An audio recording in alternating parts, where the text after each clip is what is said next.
Penemuan harta karun selalu menarik perhatian banyak orang, apalagi jika ternyata bernilai tinggi. Tidak heran jika banyak orang yang berangan-angan bisa menemukan harta karun. Beberapa orang beruntung di dunia berhasil menemukannya tanpa sengaja. Lokasi penemuan harta karun pun tidak disangka-sangka, seperti di halaman rumah. Awal penemuannya pun terkadang dari hal-hal sepele. Namun banyak pula yang ditemukan berdasarkan sejarah dan cerita turun-temurun dari titik lokasi yang sudah jelas. Hasilnya, harta karun yang ditemukan ternyata bernilai fantastis. Berikut ini 5 harta karun terbesar di dunia yang pernah ditemukan. Namun sebelum masuk ke nomor 1, silakan subscribe dulu channel Wonderful Blast. Aktifkan juga lonceng notifikasinya agar kamu tidak ketinggalan setiap update menarik dari Wonderful Blast.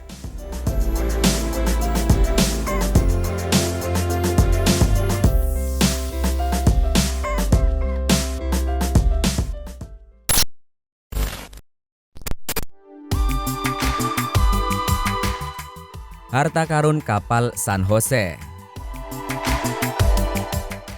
Harta karun bernilai fantastis ditemukan pada tahun 2015 di bawah perairan Karibia.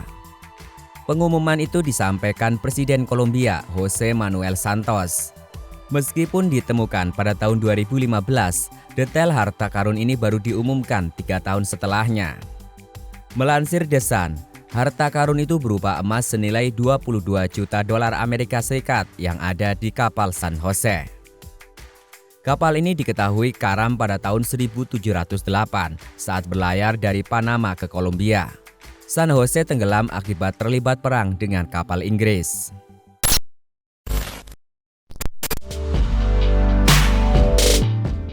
Harta karun pra-Viking. Seorang pemburu harta karun, Ole Gunnar Sitz, menemukan timbunan emas di Vindeløv, Denmark pada September 2021. Sitz mencari harta karun tersebut di halaman rumah temannya dengan menggunakan detektor logam. Timbunan perhiasan yang ditemukan berupa 1 kg emas, koin emas bergambar Konstantinus Agung, dan brackets atau medali besar yang bentuknya hampir sama dengan piring. Benda-benda ini diperkirakan sudah terkubur selama 1.500 tahun dan berasal dari era pra-Viking. Kini harta karun itu disimpan di Museum Vel, Denmark. Pihak museum menyebut harta karun temuan Sitz itu merupakan yang terbesar dalam sejarah Denmark. Arkeolog Denmark menduga jika emas-emas itu merupakan harta milik keluarga kaya di Vindeløv yang memang sengaja dikubur di bawah rumahnya pada tahun 536 Masehi. Ketika itu para penguasa wilayah dan keluarga kaya mengubur hartanya setelah letusan gunung berapi di Eropa.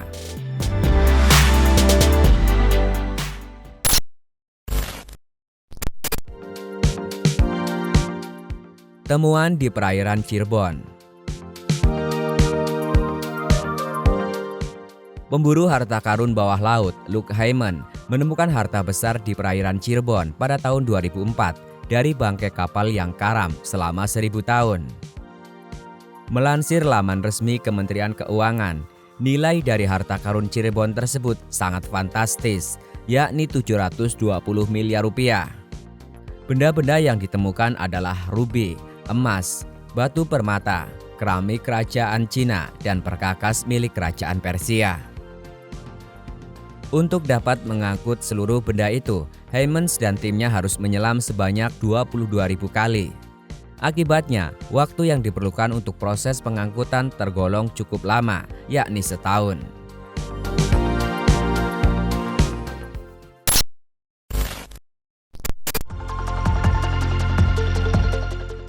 Ribuan koin emas. Pasangan suami istri di California, Amerika Serikat, menemukan harta karun besar yang ada di belakang rumahnya pada tahun 2013 saat sedang bermain dengan anjing piaraannya. Awalnya pasangan ini hanya menemukan sebuah kaleng berisi koin emas. Namun setelah dilakukan pemeriksaan dan pendeteksi logam dan penggalian, rupanya harta yang mereka temukan adalah 1.427 koin emas yang tersebar di dalam 7 kaleng lainnya. Koin-koin itu diprediksi memiliki nilai cukup fantastis, yakni 10 juta dolar Amerika Serikat.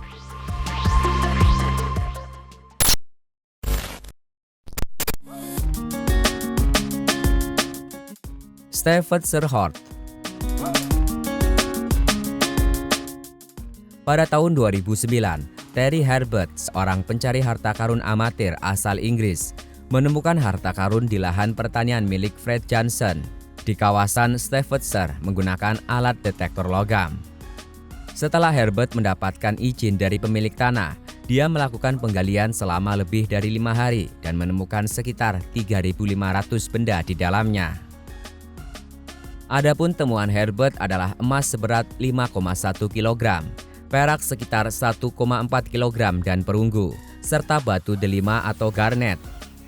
Taksiran harta-harta yang ditemukan itu mencapai 3.285 juta euro dan terkenal dengan Staffordshire Hoard.